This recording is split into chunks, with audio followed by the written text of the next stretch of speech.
ویسا بھی آپ کا بے عیب ہونا چاہیے، حلال کا ہونا چاہیے۔ حرام پیسے سے آپ قربانی ہرگز نہ کریں، چونکہ اللہ رب العالمین ایسے قربانیوں کو قبول نہیں فرماتا ہے جو حرام ہوتا ہے، چونکہ اللہ کے رسول صلی اللہ علیہ وسلم فرمایا ہے ان اللہ طیب لا يقبل الا طیبا، اللہ رب العالمین کے ذات پاک ہے اور صرف پاک چیزوں کو ہی قبول فرماتا ہے۔ تو قربانی کا جانور اگر بے عیب ہے تو ہمارا پیسہ، ہمارا جو جس پیسے سے ہم خریدتے ہیں وہ بھی بے عیب ہونا چاہیے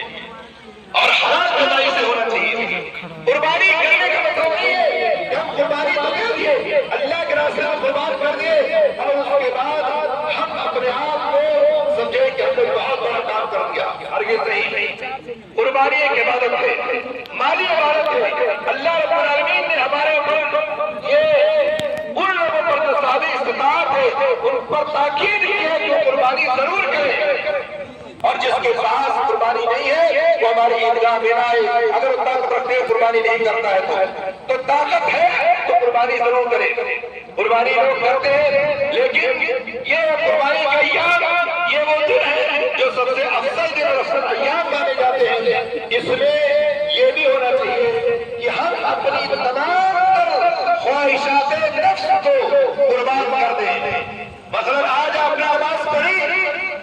عید کی نماز ادا کی، لیکن کتنی ایسی بڑی تعداد میں جائے گی جنہوں نے اپنے عید کو قربان نہیں کیا، ٹوٹ کر کے فجر کی نماز مسجد میں پڑھ لیں، اپنی خواہشات کو قربان نہیں کیا،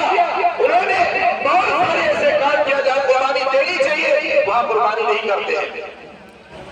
آپ کہتے ہیں اللہ رب العالمین نے کہا ان صلاتی و نسکی و محیایا و مماتی للہ رب العالمین، کہتے میری نماز، میری قربانی، میرا مرنا، میرا جینا سب اللہ رب العالمین کے لیے ہے۔ تو کہاں گئی آپ کی نماز؟ آپ نے قربانی کر دی 10 20 50 ہزار کا بکرا لا کر کے، لیکن آپ نے اپنی نیند کو قربان نہ کیا، آپ نے اپنی خواہشات کو قربان نہ کیا، آپ نے اللہ رب العالمین کی طرف رجوع نہ کیا، آپ پلٹے نہیں، بکرا ذبح کرنے کے بعد پھر آپ کا وہی معاملہ ہوگا کہ آپ مسجدوں کو چھوڑ دیں گے، آپ کے معاملات خراب ہو جائیں گے، آپ کے حالات خراب ہو جائیں گے، آپ کی بہت ساری چیزیں جو ظاہری طور پر باطنی طور پر بے عیب ہے آپ اس کو بے عیب کو پاک و دامت نہیں بنائیں گے۔ اس لیے ضرورت ہے کہ جہاں بکرا قربان کرتے ہیں وہاں اپنے آپ کو بھی تج دیں۔ آپ نے کہ اللہ کے رسول صلی اللہ علیہ وسلم سے پہلے آپ تاریخ پڑھتے ہیں، حضرت ابراہیم علیہ السلام کا واقعہ آپ نے پڑھا، حضرت اسماعیل کا واقعہ آپ نے پڑھا، حضرت ابراہیم اسماعیل علیہ السلام نے قربانی کیسے دی ہے؟ یوں ہی بکرا ذبح نہیں کر دیا تھا حضرت ابراہیم نے، یوں ہی حضرت اسماعیل کے گردن پر چھری نہیں رکھی تھی، اس سے پہلے کتنی قربانی عطا کی ہوتی تھی۔ سب سے بڑی قربانی ہوگی کہ انہوں نے اپنے وطن کو چھوڑ دیا، انہوں نے اپنے باپ دادا کو چھوڑ دیا، اپنے گھر کو چھوڑ دیا، اور اسی طرح سے بادشاہ وقت سے نمرود سے ٹکرا گئے اور اپنی جان تک قربان کرنے کے لیے تیار ہو گئے کہ جو ہے آپ بتا دو پھر بھی ہم اللہ کی توحید کو بتاتے ہوئے اللہ کی توحید کو پھیلانے میں ہم جھجک نہیں کریں گے۔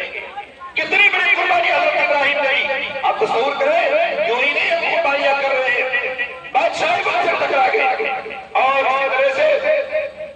اس سے بڑی قربانی آپ دیکھیں اپنی بیوی حضرت حاجرہ علیہ السلام کو لے جا کر کے بے آب و گیا میدان میں چھوڑ دیا، جہاں نہ کوئی انسان ہے، نہ پرندے ہیں، نہ چرندے ہیں، نہ کوئی کھانے پینے کی اشیاء اور چیزیں ہیں، اور نہ کوئی ایسی چیز ہے جس میں زندگی وہ گزار سکے، لیکن حضرت ابراہیم نے ایک ایسے چٹیل میدان میں ایک ایسی جگہ لے جا کر کے اپنی بیوی حضرت حاجرہ اور اپنے بیٹے اسماعیل وہ بھی شیر اور بچہ لے جا کے چھوڑ دیا، اور وہاں سے واپس ہوتے وقت ان کی بیوی حضرت حاجرہ پوچھتی ہے آپ کہاں چھوڑ کے جا رہے ہیں؟ ایک بار، دو بار، تین بار سوال پہ سوال ہو رہا ہے، اور سوال پہ سوال کرتے کرتے آخر میں حضرت حاجرہ نے کہا کہ کیا یہ اللہ کا حکم ہے جس کے ساتھ مجھے چھوڑ کے جا رہے ہیں؟ کہا کہ ہاں اللہ کا حکم ہے۔ تو حضرت حاجرہ نے کہا تب اللہ رب العالمین مجھے ضائع نہیں کرے گا۔ کتنی بڑی قربانی تھی آپ سوچیں کہ بیوی کو، بیٹے کو بھی شیر اور بچہ بے آب و گیا میدان میں چھوڑ دیا لے جا کر کے، اور وہاں پر چھوڑ کر کے چلے گئے۔ یہ قربانی آپ کو حضرت حاجرہ علیہ السلام صبر،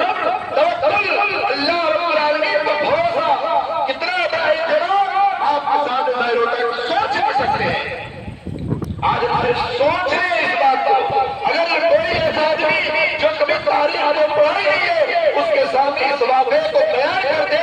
تو وہ سوچنے پر مجبور ہو جائے گا کہ یہ کیسے ہو سکتا ہے، یہ کیسے ہو سکتا ہے کہ ایک بیوی، ایک عورت اور ایک شیخ اور بچہ کو بیاہ بتایا میدان میں چھوڑ دیا گیا۔ وہ افسانہ سمجھے گا، واقعہ سمجھے گا، حقیقت نہیں سمجھے گا، لیکن نہیں، اللہ کے بندو آپ تصور کریں کہ اللہ رب العالمین نے کیسے کیسی خاتون، کیسے کیسے انبیاء، کیسے کیسے لوگوں کو پیدا کیا ہے کہ اللہ کے نام پر سب کچھ قربان کرنے کو تیار ہو جاتے ہیں۔ اللہ کا نام ہے، اللہ کا حکم ہے، خلاص اللہ کا حکم ہے، ہر طرح سے تیار ہے اللہ کے نام پر قربان ہونے کے لیے۔ اور اسی طرح سے آپ دیکھیں یہاں پر خاتون حضرت حاجرہ علیہ السلام کا واقعہ جو بیان ہوا، اس میں تمام کی خواتین ہماری مائیں بہنیں ہیں، ان کو بھی درس لینا چاہیے، ان کو بھی سبق لینا چاہیے کہ ان کو بھی صبر کریں، کوئی پریشانی آئے، کوئی تکلیف آئے تو صبر کا دامن نہ چھوڑیں، اللہ رب العالمین پر بھروسہ کرے، اللہ رب العالمین کے ساتھ ہے جو کبھی کسی کو ضائع نہیں کرتا، برباد نہیں کرتا ہے۔ اسی لیے اللہ تعالیٰ نے قرآن میں فرمایا ہے وَمَن يَتَوَكَّلْ عَلَى اللَّهِ فَهُوَ حَسْبُهُ، جو اللہ رب العالمین پر بھروسہ کرتا ہے اللہ اس کے لیے کافی ہوتا ہے۔ انسان ہوتا ہے، کہیں تکلیف آ سکتی ہے، پریشانی آ سکتی ہے، تکلیفیں اٹھانی پڑ جاتی ہے، کبھی روزی روٹی کا مسئلہ، کبھی اولاد کا مسئلہ، کبھی صحت و تندرستی کا مسئلہ، کبھی کوئی مسئلہ، ہر مسئلے میں انسان کو اللہ کا رجوع کرنا چاہیے، اس پر بھروسہ کرنا چاہیے، اللہ پر یقین رکھنا چاہیے، توکل مضبوط ہونا چاہیے، اعتماد پر مضبوط ہونا چاہیے کہ اللہ رب العالمین کے ساتھ کے علاوہ کوئی ایسی ذات نہیں ہے جو آپ کو سب کچھ عطا کر سکے اور دے سکے۔ حضرت حاجرہ کا توکل